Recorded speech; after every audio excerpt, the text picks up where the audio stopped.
Fee కట్టకపోతే parents ఇబ్బంది పెట్టాలి. నేను ఏం చేసినాను, అందరి ముందు నన్ను ఇన్సల్ట్ చేసిందని స్కూల్ కాడ నుంచి ఏడ్చుకుంటూ వచ్చింది.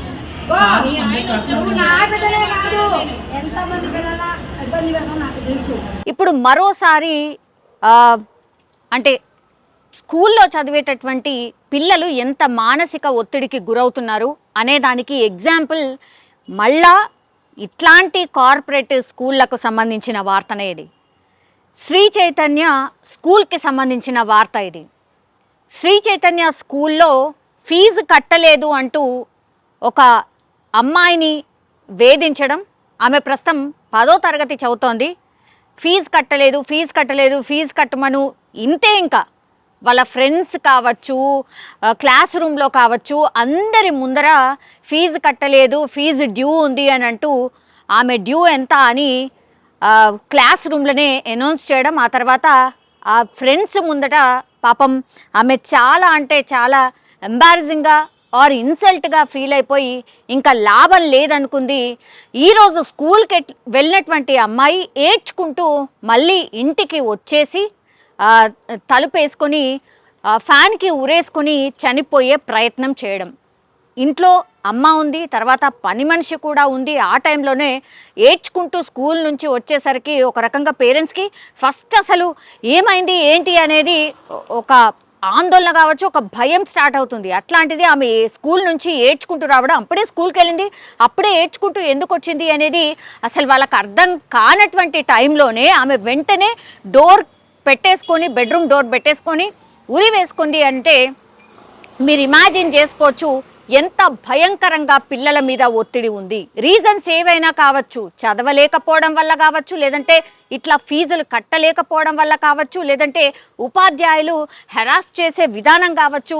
ఇట్లాంటి కార్పొరేట్ స్కూల్లో లక్షలు ఫీజు పోసిన తర్వాత కూడా పిల్లల్ని ఏదో రకంగా హెరాస్ చేయడం, ఆ తర్వాత వీళ్ళు ఆత్మహత్య చేసుకునే ప్రయత్నం చేయడం. ఇట్లా టీనేజ్ పిల్లలు చాలామంది అయితే డిప్రెషన్కి, యాంగ్జైటీకి లోనవుతున్నారు. అది పేరెంట్స్ తప్పనుకోండి, లేదంటే స్కూల్ యాజమాన్యమా, లేకపోతే ఇంకోట. కానీ పిల్లల మీద మాత్రం ఒత్తిడి ఎంత భయంకరంగా ఉంది అనేది ఈ మధ్య కాలంలో మనకు వస్తున్నటువంటి వార్తలే దానికి బెస్ట్ ఎగ్జాంపుల్ అనుకోవచ్చు. ఈరోజు మేడ్చల్లో ఉన్నటువంటి శ్రీ చైతన్యకి సంబంధించిన స్కూల్ ఇది. సో ప్రిన్సిపల్ దగ్గరికి వెళ్ళి ఇంకా వాళ్ళ మమ్మీ అంటే ఆత్మహత్య చేసుకున్న ఈ పాప ఎవరైతే ఉన్నారో ఆమెను హుటాహుటిన హాస్పిటల్కి పంపించడం. ఇంట్లో ఉన్నారు కాబట్టి, చూశారు కాబట్టి ఇప్పుడు ఆమె ప్రాణాపాయ స్థితిలో అట్లీస్ట్ హాస్పిటల్ వెళ్ళి ఆమెకు ట్రీట్మెంట్ చేసే అంత చాయిస్ అయితే ఉండింది. ఆమె ఇప్పుడు ప్రస్తుతం ఐసీయూలో ట్రీట్మెంట్ అయితే తీసుకుంటుంది. కానీ వాళ్ళ మమ్మీ మాత్రం వెంటనే స్కూల్కి వెళ్ళి ఏంటి హెరాస్మెంట్ ఏంది నాకు అర్థం కాదు, స్కూల్లో పిల్లలు పంపిస్తున్నది దేనికి, చదువుకోండి, చదువు చెప్తారని పంపిస్తే ఇట్లా పిల్లల్ని హెరాస్ చేస్తున్నారు ఏదో ఒక రూపంలో. ఫీజు ఇప్పుడు కొన్ని రోజులు లేట్ అయితే ఏమైనా యాజమాన్యం ఏమైనా కోట్లలో నష్టపోతుందా? మా పిల్లను పోగొట్టుకుంటే ఇప్పుడు మీరేమైనా మళ్ళా బ్యాక్ మా పిల్లని ఏమైనా తెచ్చిస్తారా అని ఆ పేరెంట్ యొక్క ఆవేదన వ్యక్తం చేస్తోంది. ప్రిన్సిపల్ని డైరెక్ట్ అడుగుతోంది. ఎందుకని ఇప్పుడు మాకంటే చెప్పారు, పేరెంట్స్కి చెప్పాలి, కానీ పిల్లల మీద మీ ఒత్తిడి ఏంటి? ఫీజు ఏమన్నా వాళ్ళు సంపాదించి వాళ్ళు కడతారా? వాళ్ళని ఇన్సల్ట్ చేయడం ఏంటి అనేది కూడా పూర్తిగా ఆమె క్వశ్చన్ చేస్తున్న పరిస్థితి కనిపిస్తోంది. సో ఈ పాప ఎవరైతే ఉన్నారో ఆమె మనస్తాపంతో ఉరి వేసుకొని ఆత్మహత్య చేసుకున్న పరిస్థితి కనిపిస్తోంది. పేరు వచ్చేసి అఖిల.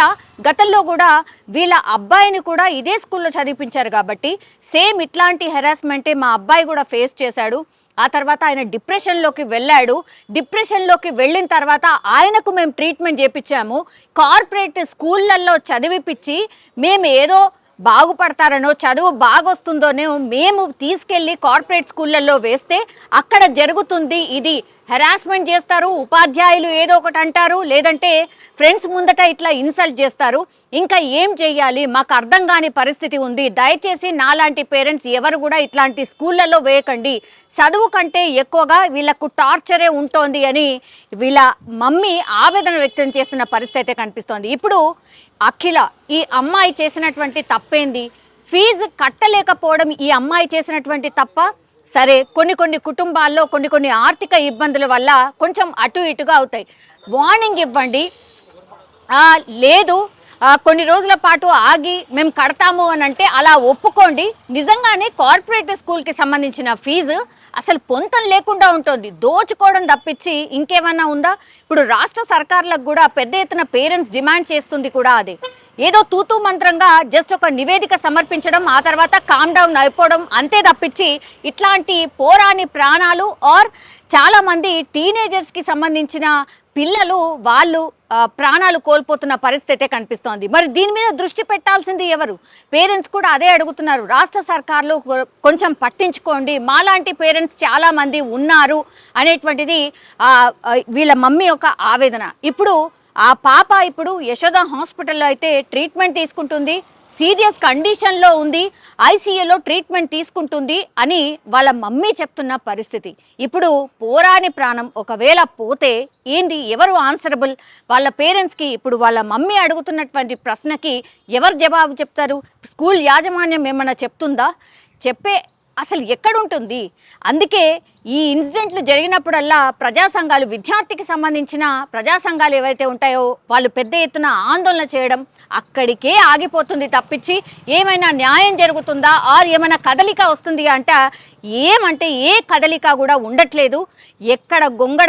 ఎక్కడ వేసిన గొంగడి అక్కడే అంటారు కదా, ద సేమ్ అన్నమాట. ఇట్లాంటి ఇన్సిడెంట్స్ పదే పదే జరుగుతున్నాయి తప్పించి ఇందులో ఏమైనా యాక్షన్ ఉంటుందా, ప్రభుత్వం తరఫు నుంచి ఏమైనా ఆదేశాలు ఉంటాయా అని పేరెంట్స్ ఎదురు చూడడం తప్పించి ఇందులో మరి అసలు ఎట్లాంటి కదలిక ఉండట్లేదు. పేరెంట్స్ అదే కూడా డిమాండ్ చేస్తున్నారు, మా పిల్లల్ని మేము పోగొట్టుకోలేం, దయచేసి ఇట్లాంటి కార్పొరేట్ స్కూళ్ళ మీద కొంచెం దృష్టి పెట్టండి. కోట్లు కట్టి లక్షలు కట్టిన తర్వాత కూడా అప్పుడో ఇప్పుడో లేట్ అయితే యాజమాన్యం 100 పిల్లలు చదివితే ఒక్క పిల్ల ఫీజు కట్టకపోతే మీకేమైనా కోట్ల నష్టం వస్తుందా? కట్టలేని పరిస్థితుల్లో ఉన్నాము కాబట్టే మేము కట్టలేదు అనేటువంటిది ఆ పేరెంట్స్ చెప్తున్నటువంటి విషయం. మరి దీని మీద ఇప్పటికైనా ప్రభుత్వం ఏమైనా చర్యలు తీసుకుంటుందా, దీని మీద దృష్టి సారిస్తుందా అనేది చూడాల్సిందే. ఫీజు కట్టకపోతే పేరెంట్స్ని ఇబ్బంది పెట్టాలి, నేను ఏం చేసినాను, అందరి ముందు నన్ను ఇన్సల్ట్ చేసిందని స్కూల్ కాడ నుంచి ఏడ్చుకుంటూ వచ్చింది. మా ఇంట్లో పని ఉంటుంది, పూలమ్మ అని ఉంటుంది, పూలమ్మకు కూడా చెప్పింది. పూలమ్మ ప్రిన్సిపల్ మేడం నన్ను చాలా టచ్, నేను నైటీ మీదనే ఉన్నా, వెళ్దాం పా ప్రిన్సిపల్ కాడికి, నేను మాట్లాడతాను, ఆమెకు ఎవరు ఇచ్చారు నేను మన తిట్టే ఫీజుల గురించి నేను చెప్తాను. నా బిడ్డ చాలా డిప్రెషన్గా ఫీల్ అయ్యి సూసైడ్ చేసుకుంది. యశోదలో అడ్మిట్ అయింది, పేరు అఖిల. అసలు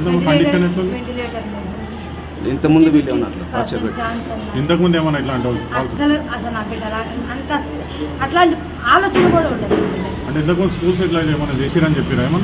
నాకేం వీళ్ళు ఇబ్బంది పెడతారు, ప్రిన్సిపల్ మేడం ఇబ్బంది పెట్టిందని చెప్పింది.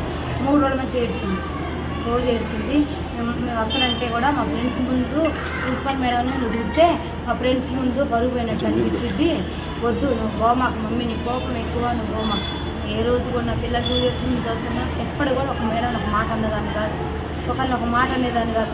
నా పిల్లలతో పాటు వేరే పిల్లలకు కూడా బాక్సులు పంపించిన, నాది మామూలు పొజిషన్ అయినా పిల్లలకి అన్నం లేని పిల్లలు కూడా చాలా మంది అన్నం. 10th క్లాస్ చదువుతున్నాను. ఇంటి పక్కన వాళ్ళకి, బిల్డింగ్ వాళ్ళకి, అపార్ట్మెంట్ వాళ్ళు అందరూ చెప్పింది ప్రిన్సిపల్ ఫీజు గురించి నన్ను ఇబ్బంది పెడుతుంది. మా ఇంటి పని కూడా చెప్పింది 90,000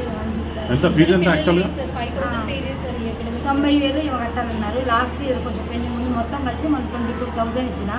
అయితే ఇంగ్లీష్లో తక్కువ మార్కులు వచ్చినాయని లాస్ట్ 1 month 2 months క్రితం బాబుని టార్చర్ చేశాను.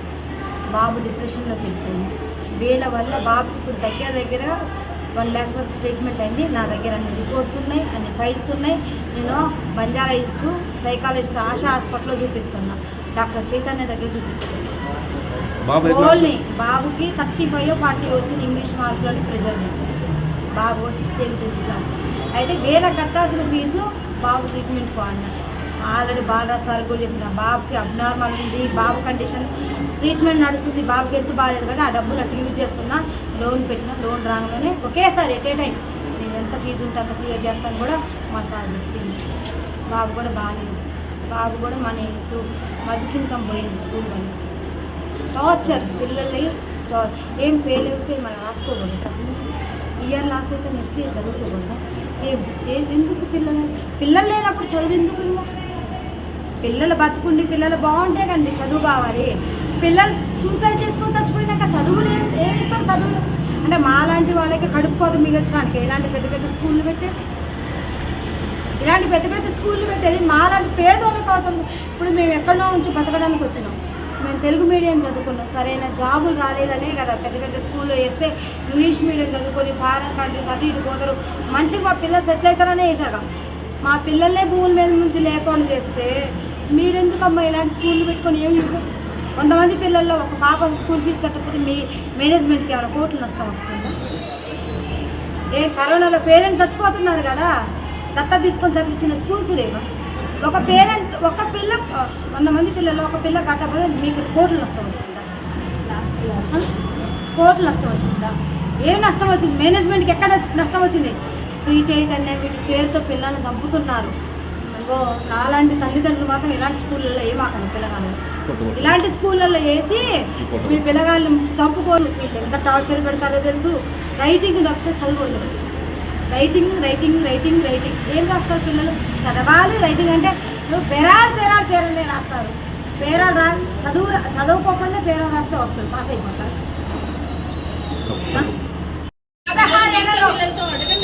16 ఏళ్ళ వయసులో ఫాస్ట్ ఉంటుంది వాళ్ళ వయసు, ఆలోచించే శక్తి కూడా కనుగు వేరేలా ఉంటుంది. మెచ్యూరి మైండ్ కాదు, వాళ్ళని ఇబ్బంది పెట్టే రైట్స్ మనకు లేవు. పేరెంట్తో టార్చర్ చెప్పి నువ్వు నా బిడ్డలే కాదు ఎంతమంది పిల్లల ఇబ్బంది పెడతావు నాకు తెలుసు. ఆస్య నా ఫ్రెండు, లక్ష్మి నా ఫ్రెండు, పిల్లలు ఉన్నారు. డబ్బుల విషయంలో నువ్వు ఎంత బాధ పెడతావో నాకు తెలుసు. నా బిడ్డకి ఏమైనా నువ్వు ఎంప్లాయ్ అయితే నీ మేనేజ్మెంట్ అనాలనుకోండి తప్ప తీసుకుపోయారు. 22,000 కొన్ని ఇచ్చి పంపించాను లాస్ట్ ఇయర్. అవును నేచర్లో నీకు స్కూల్లో ఉన్న బట్టికే నీకు రెస్పాన్స్. నేచర్ మా ఆయనకి నీ బాబు మొత్తం నాశనం. నా బిడ్డ పోయి నా కొడుకు పోయి నీ స్కూల్ ముందే సూసైడ్ చేసుకున్నాను. నా బిడ్డకి భూలోకంలో లేనప్పుడు నేను ఉండను. ఈ స్కూల్ ముందే చచ్చిపోతా. నేను చచ్చిపోవడం అనుకోదు, ఈ స్కూల్ ముందే అనుకుంటా చచ్చిపోతా. ఈ స్కూల్ మీద ఎందుకో తెలుసా? ఆ పిల్లల్ని ఎంత చదువుతాను అందరికి తెలుసు, ఇక్కడ ఉన్న వాళ్ళకు కూడా తెలుసు.